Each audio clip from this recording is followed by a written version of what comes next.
At ito ang sabi ni Job, ito yung kanyang dilemma. If one wished to dispute with him, he could not answer him once in 1,000 times. Wise in heart and mighty in strength, who has defied him without harm.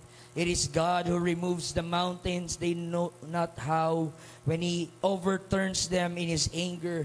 This is the God who shakes the earth out of its place, and its pillars trembles, who commands the sun not to shine and sets a seal upon the stars, who alone stretches out the heavens and tramples down the waves of the sea, who makes the bear Orion and Pleiades, these are the name of the stars, and the chambers of the south, who does great things unfathomable and wondrous works without number.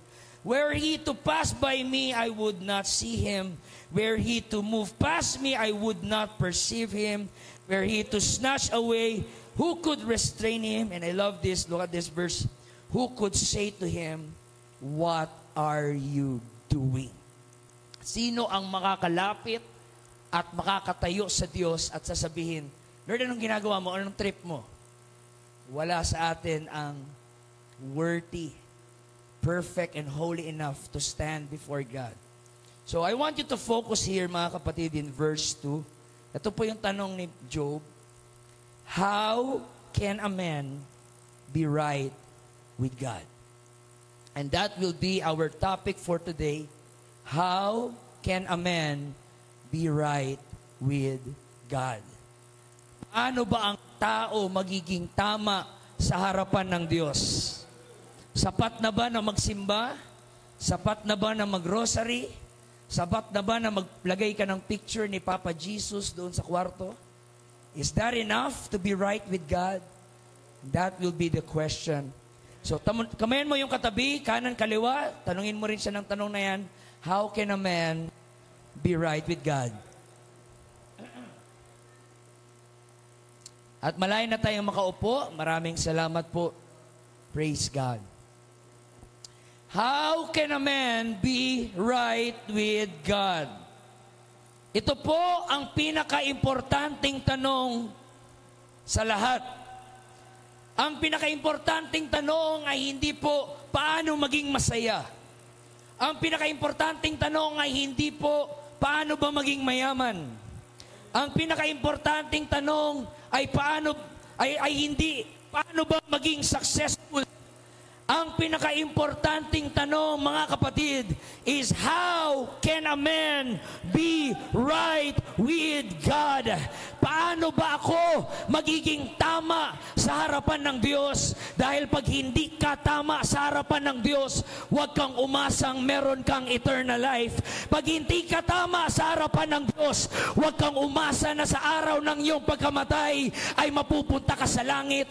Huwag kang umasa na dadalhin ka ng Lord sa kalangitan. Pag hindi ka tama sa harapan ng Diyos, dadalhin ka sa impyerno, mga kapatid, ng ating Panginoon. That's why napaka-importante na malaman natin ngayon from the Scripture, how can I be right with God?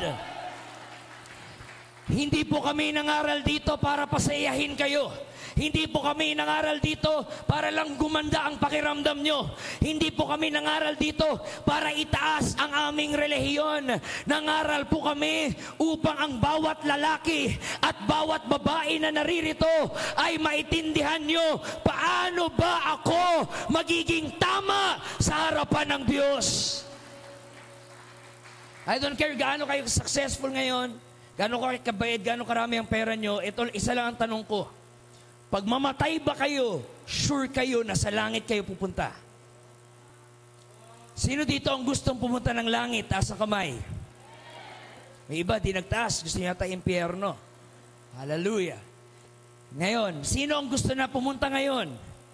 Hallelujah. Wala pa. Gusto natin ng langit, pero wag mo nang pumunta ngayon.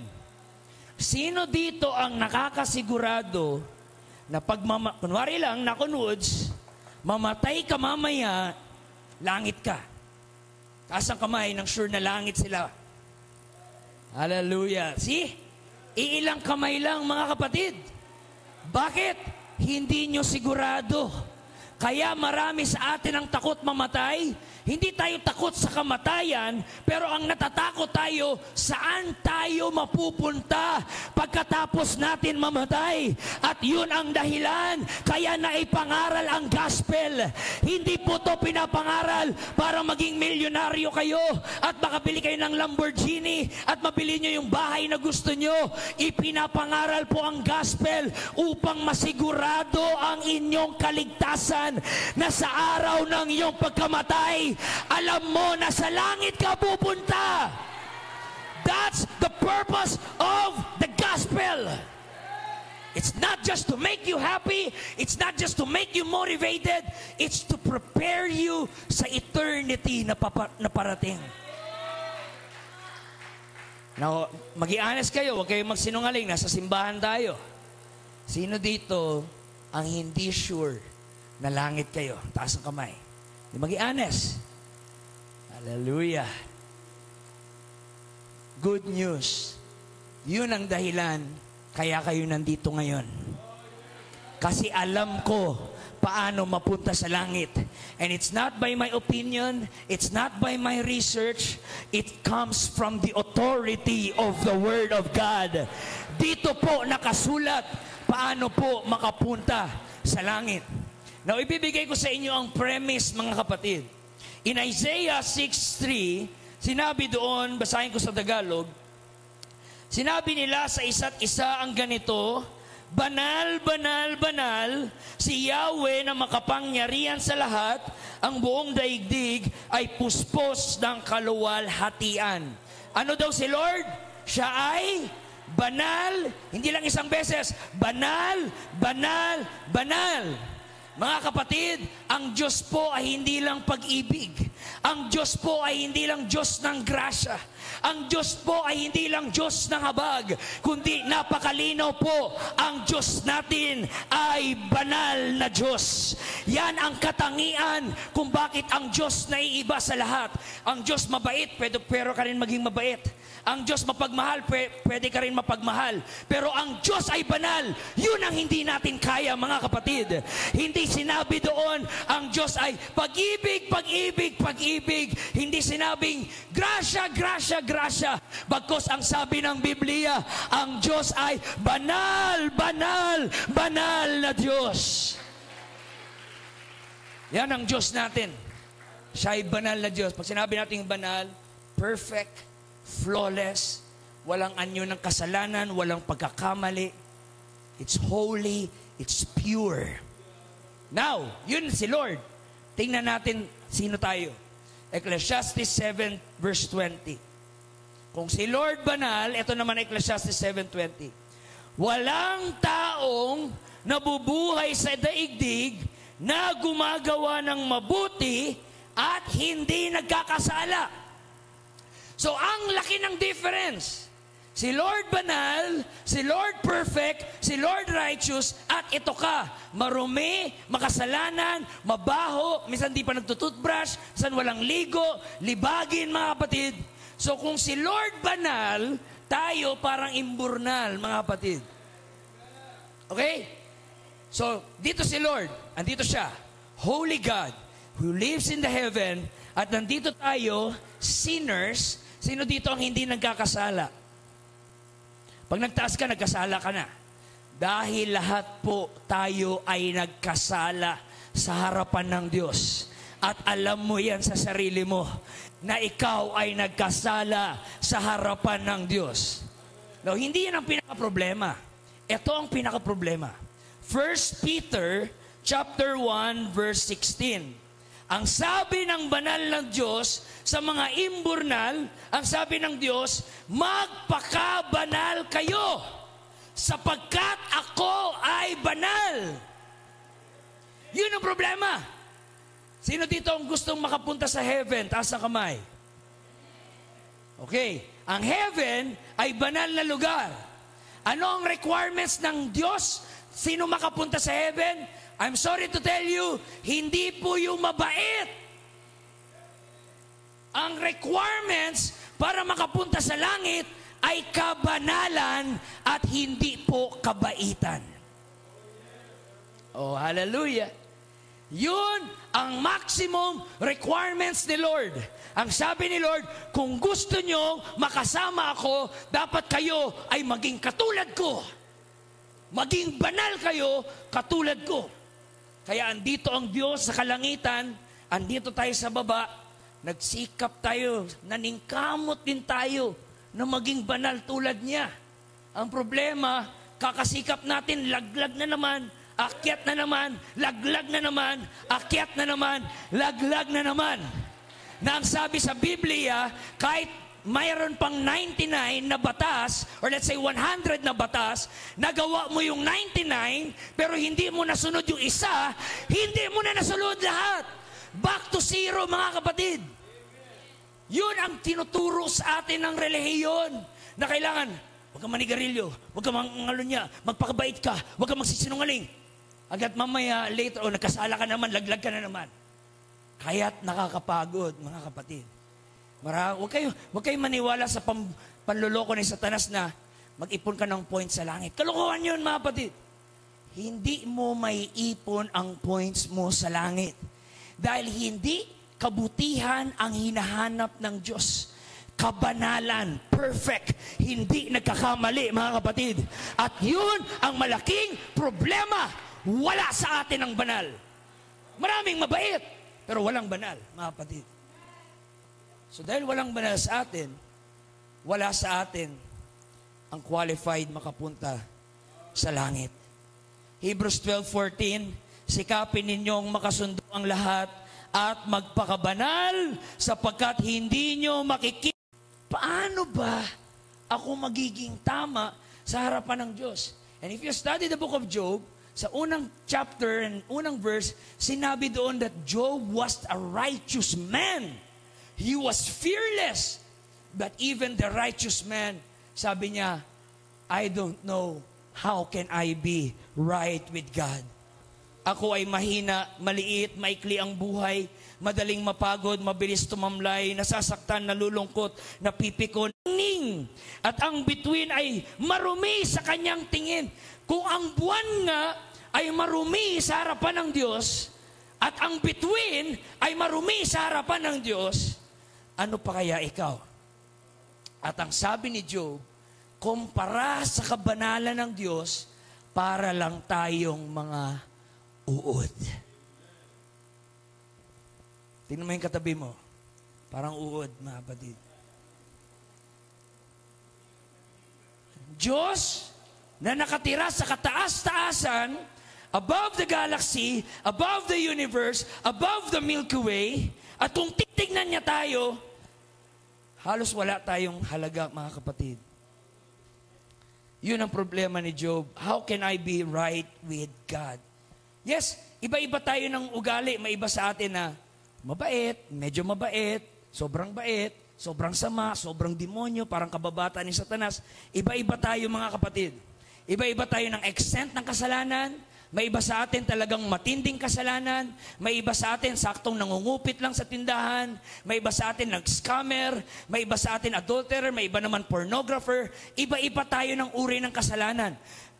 Pero pag ikukumpara tayo sa righteousness ni Lord, we all fall short. Para bang yung height natin? Ako, maliit ako. Pero may iba sa inyo, mas matangkad ako sa inyo. May iba sa inyo, mas matangkad kayo sa akin. Iba-iba tayo ng height. May iba sa atin sobrang tangkad, parang higante. May iba sa atin sobrang liit, parang duwende, mga kapatid. Pero, pag ikukumpara yung ating height sa pinakamalapit na bituin, we are all infinitely away from the star. So, iba-iba man tayo ng uri ng kasalanan, but the point is, lahat tayo ay guilty before God. At pag guilty tayo sa harapan ng Diyos, God is a righteous God. Paparusahan ni Lord ang mga makasalanan. Hindi niya hayaan na may kasalanan na makapasok sa langit, dadalhin niya sa impyerno. Kaya ito ulit ang ating tanong, how can I be right with God? Naranasan niyo nang may kaaway? Sino na dito ang may nakaaway? Taas ang kamay. Huwag kayong mahiya. Sa mga mukha niyo halatang palaaway kayo, mga kapatid. Di ba pag may nakaaway kayo, anong tinatanong nyo sa kapatid niya, kamag-anak niya? Ano bang pwede kong peace offering? Anong pwede kong gawin para maging okay kami? Paano ba kami magbabati? Gusto ko kasi maging okay kami kasi mangungutang ulit ako sa kanya. Hallelujah. So yun ang tanong ni Job. Sabi ni Job, Lord, marumi ako. Lord, makasalanan ako. Lord, hindi ako banal. How can I be right with you?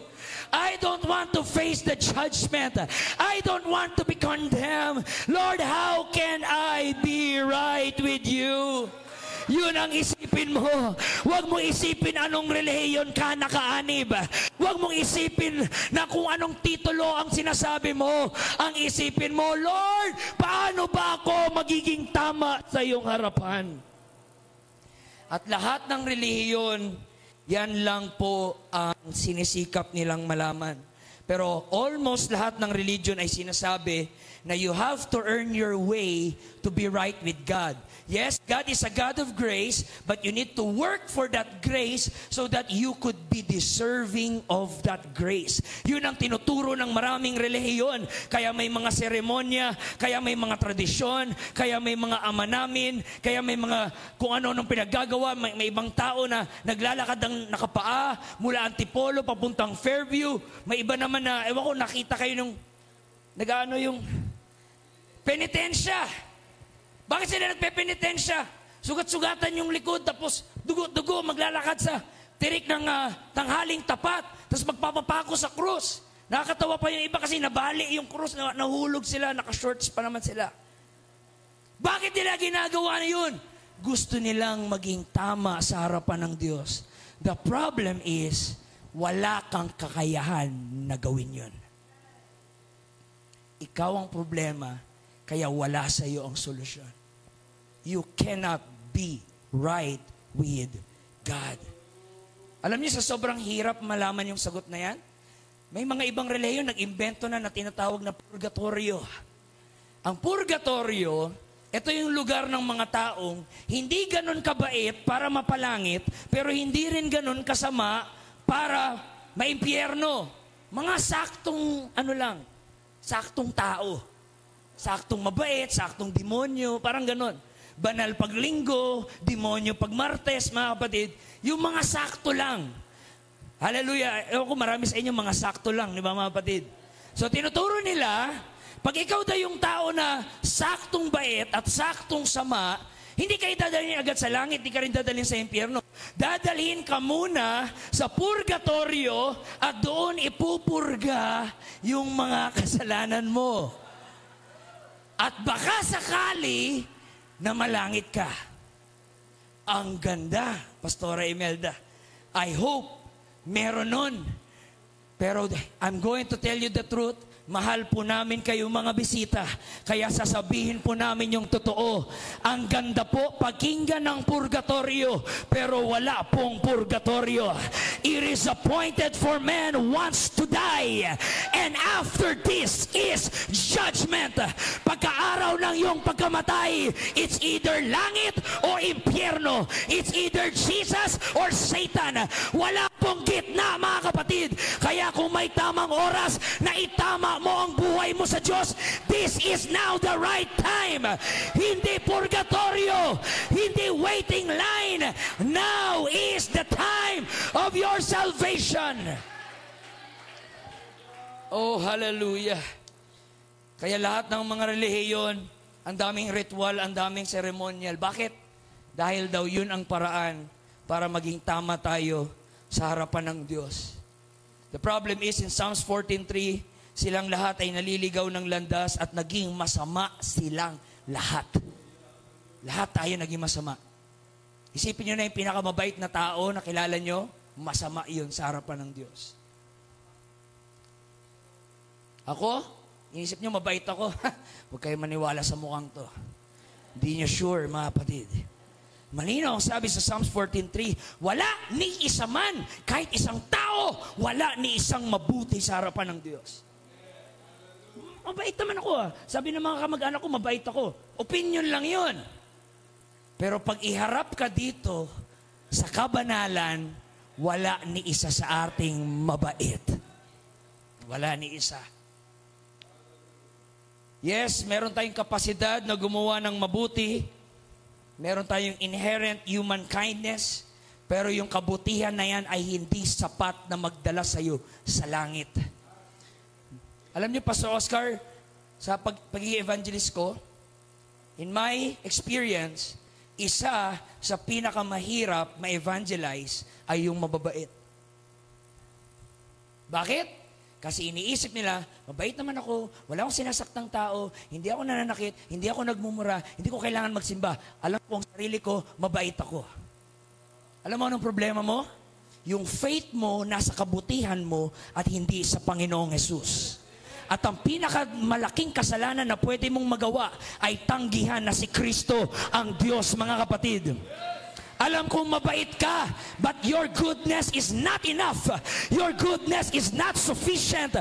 Your goodness is not enough to redeem you, to save you. You need somebody that is perfect, that is holy, that has a precious blood. Hindi sasabihin ni Lord sa iyo sa langit na, okay, out of 100%, medyo 85% ka. Pwede na, pasok ka na. Ay, ikaw medyo, mabait ka naman, pero may ka mangupit ng 5 piso sa barya ng mama mo. 99.9. Pwede na yan. Hindi po. Ang papasok lang sa heaven ay yung holy and perfect. Walang pasang-awa. So how can a man be right with God? Mamaya ko na sabihin yung sagot after 5 hours. Isaiah 64:6. Lahat tayo'y naging marumi sa harapan ng Diyos na kahit yung mabubuting gawa natin ay maruming basahan sa harapan niya. So we all fall short. Romans 3:23, sapagkat lahat ay nagkasala at walang sino mang nakaabot sa kaluwalhatian ng Diyos. We didn't go anywhere, not even close.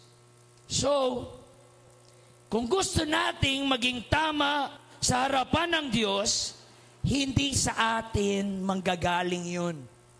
Dahil ang sabi ni Pablo sa Romans 7:18, alam kong walang mabuting bagay na naninirahan sa aking katawang makalaman.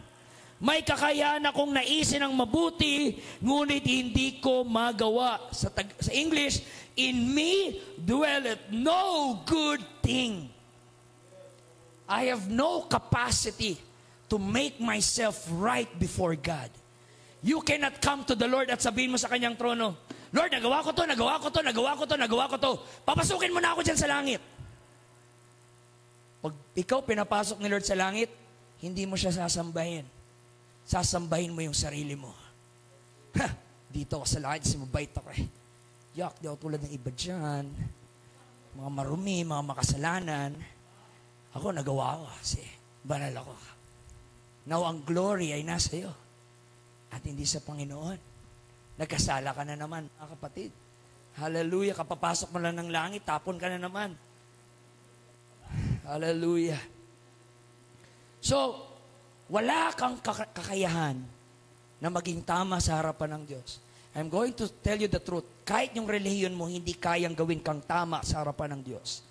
I am a proud United Pentecostal Church. I'm affiliated, I'm loyal sa UPC, but UPC cannot make me right before God. Not Mormonism, not Catholicism, not Dating Daan, not Jehovah's Witness. No religion can make you right before God. We are all sinners. We are all guilty. We are all under the judgment of God. We are all equally unable to earn God's favor. And I'm going to tell you the truth, mga kapatid, walang obligasyon ang Diyos para iligtas tayo. Pwede lang tayong tingnan ng Diyos at sabihin sa atin, yan, buti nga sa inyo. Pwede yung gawin ng Diyos. At may karapatan siya na gawin yun. Pwedeng sabihin ng Diyos, ginusto nyo yan, kasalanan nyo yan, hindi kayo nakinig, namatay na ako sa krus, nangaral na ako sa inyo, ayaw nyo maniwala, mas pinili nyo yung trabaho nyo, mas pinili nyo yung makalaman nyo, mas pinili nyo yung gusto nyo, buti nga sa inyo, gabaan kayo. Pwedeng sabihin nyo ng Panginoon. Wala siyang obligasyon. na iligtas tayo. Kaya ang sabi sa Romans 3:19, alam natin na anumang sinasabi ng kautusan ay sinasabi sa mga nasasakop nito upang walang maidahilan ang sino man at dito'y managot. Sabi ng Bible, Pastor Imelda, pag tayong lahat daw ay hinarap sa batas ng Diyos, lahat tayo tameme. Lahat tayo shut up. Ba yung mga kriminal, pag hindi nahuli, yayabang aangas eh. Pero pag nahuli, parang mga basang sisiyo. Pag tayo hinarap dito, yuyuko lang tayo sa kahihiyan. Because we all fall short. So si Micah, Prophet Micah, gusto niya rin maging tama sa harapan ng Diyos. Micah chapter 6 verse 6 to 7, ang sabi ni Micah, Lord, anong dapat kong dalhin sa aking pagsamba sa iyo, ang Diyos ng kalangitan? Magdadala ba ako ng guyang 1 taon, gulang bilang handog na sinunog sa kanyang harapan? Malulugod ka ba kung andugan kita ng libo-libong tupa at umaapaw na langis na olibo? Sabi ni Micah, Lord, paano ba tayo maging okay? Paano ba ako maging good sa iyo? Mag-alay ba ako ng baka? Ialay ko ba sa iyo lahat ng mga olive oil nung panahon na yun, mahal ang olive oil? Yun ba ang paraan, Lord? Para maging tama ako sa iyong harapan? Kaya sa ibang grupo, ibang reliyon, iba, inaalay yung kanilang sanggol, inaalay yung kanilang sarili, nagpapakamatay para daw tanggapin siya ng Diyos. But I'm going to tell you, wala pong sapat na sakripisyo natin ang kayang tubusin tayo sa ating kasalanan. So, kung tayong nasa baba, hindi kaya na abutin ang Diyos na nandito sa taas, isa lang po ang solusyon. Ano ang solusyon? Siyang nasa taas. Siya ang bumaba, mga kapatid, upang iligtas tayo, upang abutin tayo. Nung hindi natin siya maabot, siya ang nag-abot sa atin. Nung hindi natin siya masumpungan, siya ang nakasumpong sa atin. Nung hindi natin siya kilala, siya ang nakakilala sa atin. Nung hindi natin siya mahal, siya ang unang umibig sa atin. Nung hindi natin siya pinili, siya ang pumili sa atin. Great is the mystery of godliness. Ang Diyos na nasa langit, nagkatawang tao upang abutin tayo, at siya ang gumanap nang hindi natin kayang maganap. Kaya nung nandito si Kristo, sabi ni Kristo, I'm not here to break the law. I'm here to fulfill the law. Kasi hindi nyo ma-fulfill. Ang kukulit nyo. Hindi nyo kaya. So ako ang mag-fulfill ng hindi nyo ma-fulfill. Kaya hindi mo na kailangan pahirapan ang sarili mo na kailangan lahat ng batas masunod mo. Ang sabi ni Kristo, sinamarize ko na yung batas para sa inyo. Love God with all your heart, with all your mind, with all your soul, with all your strength, and love your neighbor as yourself, because love is the fulfillment of the law. So instead na mag-focus ka sa law, mag-focus ka kay Jesus, kasi siya ang naka-fulfill ng law. At pag mahal mo si Jesus, na-fulfill mo na lahat ng law. Get me, mga kapatid? Hallelujah. Si Lord, if I could say this, si Lord ang nag-adjust para sa atin. Si Lord ang nag-abot sa atin. That's why napaka-immortal ng song na Amazing Grace. Hallelujah. Ilang taon na yan nasulat yung kanta na yan. Hanggang ngayon, powerful pa rin yung kanta na yan. Amazing Grace. How sweet the sound that saved a wretch like me. I once was lost, but now I'm found. I once was blind, but now I can see. Hindi kami Kristiyano dahil mabait kami. Kristiyano kami dahil mabait ang Diyos. Hindi kami Kristiyano dahil banal kami. Kristiyano kami dahil banal ang Diyos. Hindi kami Kristiyano dahil mapagbigay kami. Kristiyano kami dahil ang Diyos ang nagbigay. So how can I be right with God? I'm going to tell you, hindi ikaw ang gumawa nun. That's why, ito ang good news ng gospel. Everybody shout gospel. Ang meaning ng gospel ay good news. Ano ang good news? Dumating si Jesus Christ. At si Jesus, ang mediator between God and man. At tayo, dahil kay Kristo, tayo na dating kaaway ng Diyos, ay mare-reconcile sa ating Diyos, mga kapatid. That's why ang sabi ni Jesus, kung nakita nyo na ako, nakita nyo ang Ama. At gusto kong sabihin sa inyo, I am the way, I am the truth, and I am the life.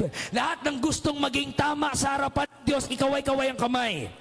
Lahat ng gusto maging tama, gusto nyo maging tama sa harapan ng Panginoon, tanggapin mo si Kristo, mga kapatid. Paglingkuran mo si Kristo, ibigay mo ang buhay mo kay Kristo, isuko mo na ang iyong sarili, and start to serve Jesus Christ, because it's only Jesus Christ that can make you right before God. And not only finulfill niya yung law, pero ginampanan niya yung parusa sa mga law na break mo. Hallelujah.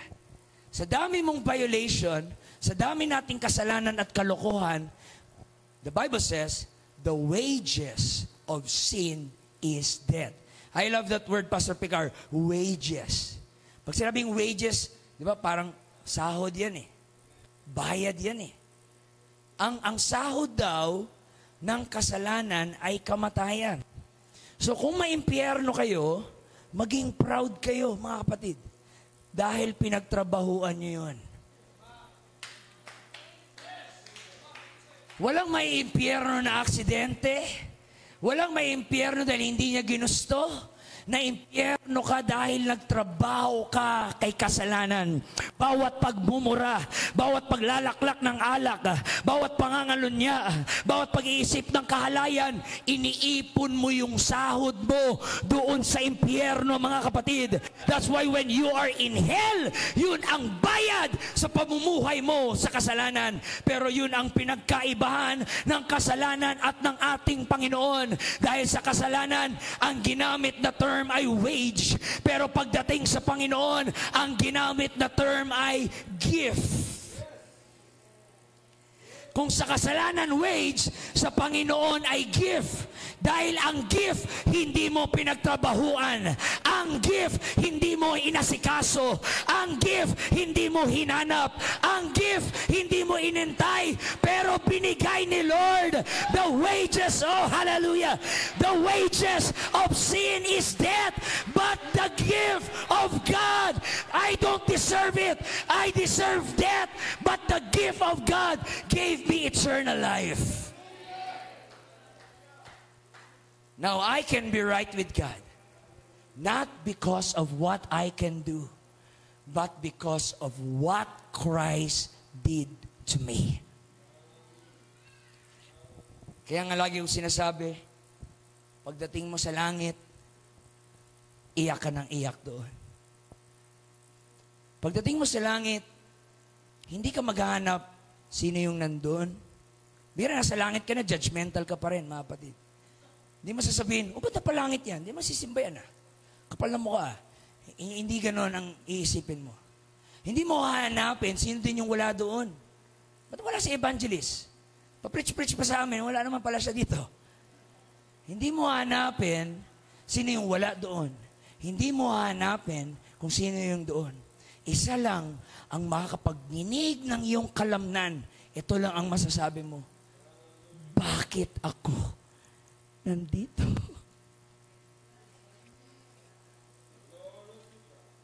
Don't deserve heaven.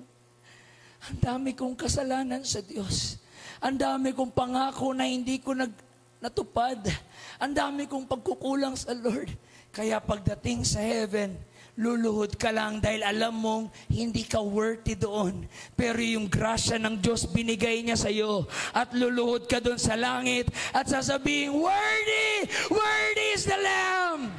It was not because of my prayer. It was not because of my spirituality. It was all because of you, Jesus Christ. And He will wipe away all tears in our eyes. Hallelujah, hallelujah. Pour down righteousness. And let the earth open, and let them bring forth salvation, and let righteousness spring up together. I, the Lord, have created it. Nung hindi natin maabot ang kabanalan ni Lord, si Lord ang bumaba from heaven. And He became like us so that we could become like Him. So you cannot be holy dahil lang may seremonya ka.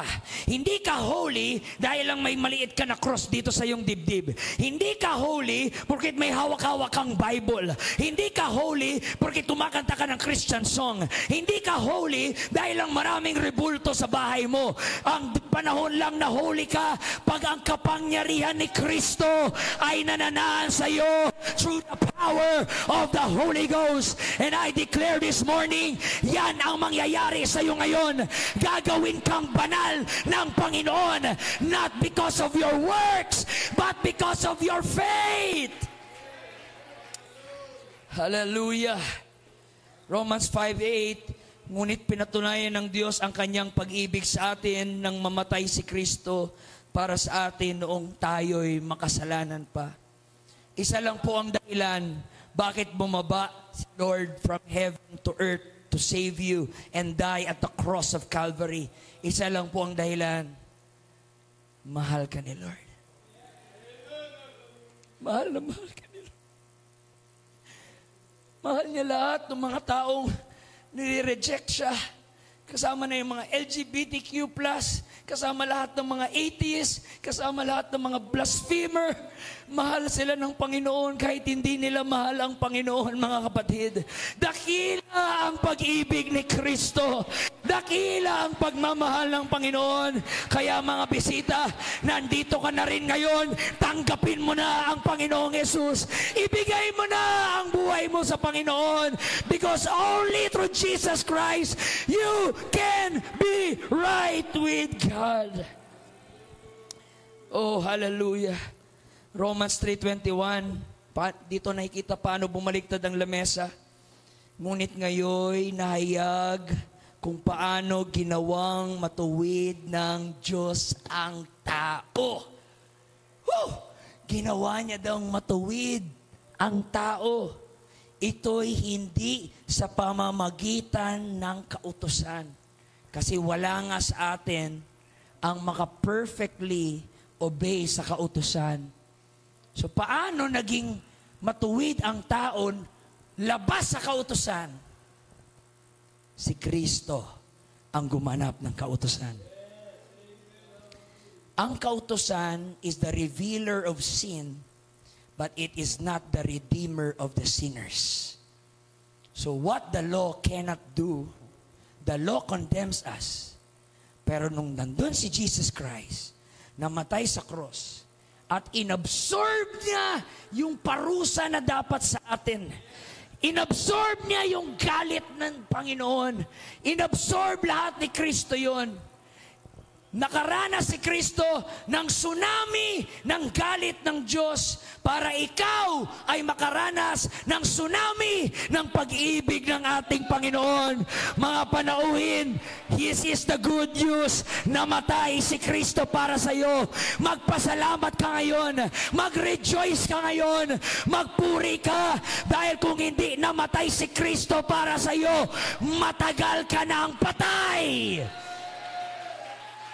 Nasa impyerno ka na sana ngayon. Dami nakikipagdebate sa akin kung talagang mabuti yung Diyos mo. Bakit hindi niya pinapatay yung mga masasamang tao dito sa mundo? Ang daming mga rapist, mga child molester, mga kriminal. Sagot ko sa kanya, pag ubusin ba ni Lord yung masasamang tao, tingin mo hindi ka kasama doon? Baka nga ikaw yung number 1 patayin ni Lord eh. Bakit ang galing mo magturo sa kasamaan ng iba at hindi mo nakikita yung sarili mong kasamaan? Pero bakit buhay ka pa rin? Mahal ka ni Lord. Ayaw niya na maimpyerno ka. Kaya hindi pa nagra-rapture. Kaya hindi ka pa namamatay. Dahil alam ni Lord, pag kunin ka niya ngayon, maiimpyerno ka. Pero ngayon, now is the time. Now is the day of your salvation. Be right with God. Hallelujah. How to be right with God. Hindi yun mangyayari sa kung ano ang maibibigay mo sa Diyos, kundi yun ay mangyayari dahil ang Diyos ang nagbigay. Hindi mo sasabihin, Lord, ibigay ko yung lechon ko. Lord, ibigay ko yung baboy ko. Lord, ibigay ko yung mga sasakyan ko. You will not be right with God na ikaw ang nagbibigay. You became right with God dahil siya ang nagbigay. For God so loved the world that He gave. At nung binigay ni Lord yun, we simply receive it by faith.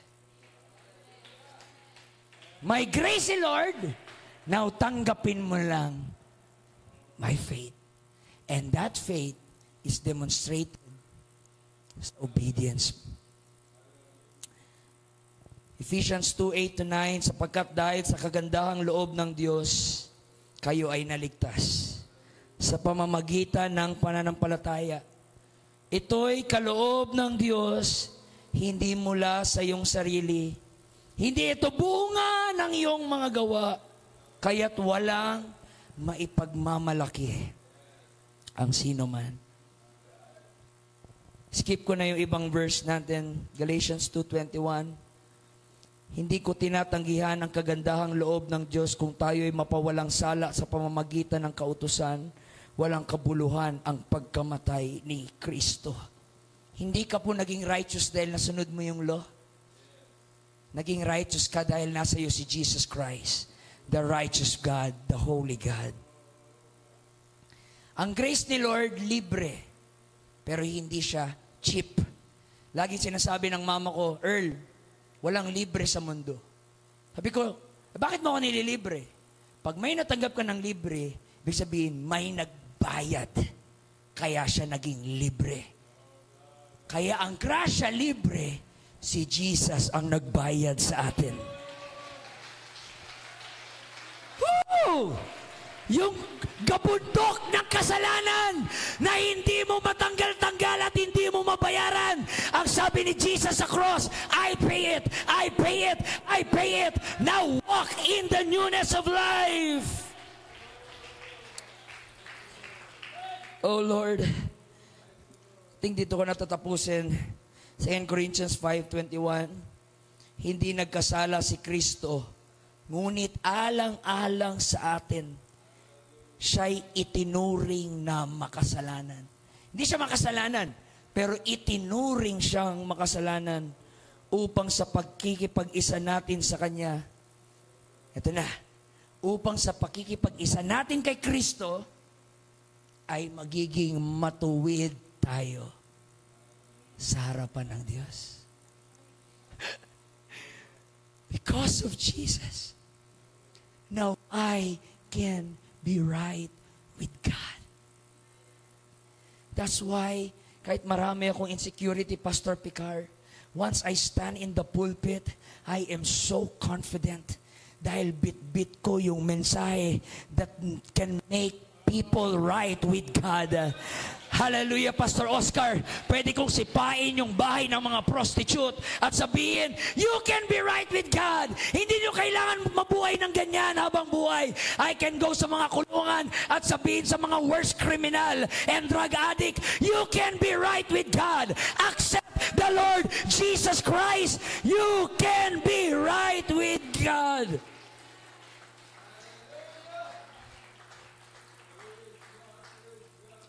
As I close, naalala ko, Pastor Picarsi, naalala niyo po si Missionary Vic Vutaw, nakwentuhan kami. Alam niyo ang ministry niya, mga kapatid?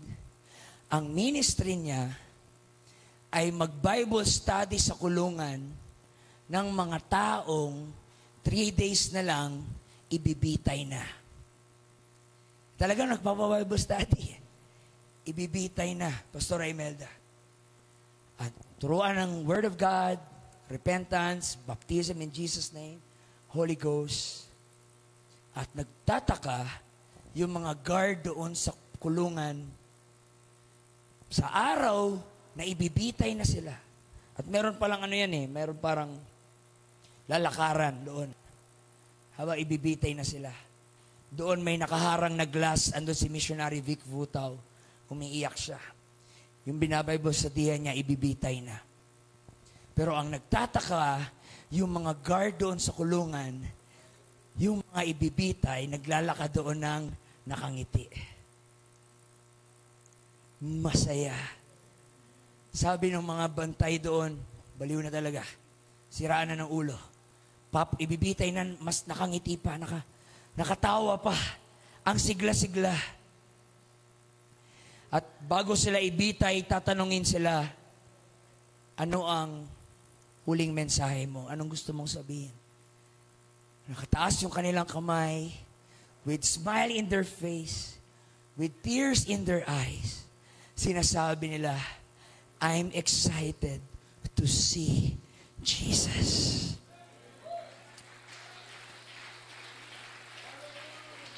Pag alam mong tama ka sa harapan ng Diyos, kaya mong tignan si kamatayan at sabihin sa Kanya, uy, buti nandito ka na, pakihatid na ako sa aking Panginoon. You are not afraid of death. You are thankful sa death because dahil sa death, it's a transition na makita mo na si Jesus face to face. Kapatid, any minute now, pwede ka nang kunin ng Panginoon. Any minute now, pwede nang mag-rapture. Sigurado ka ba na tama ka na sa harapan ng Diyos? Kung hindi ka pa sigurado, ngayon ang panahon, itama mo ang iyong sarili sa harapan ng Panginoon.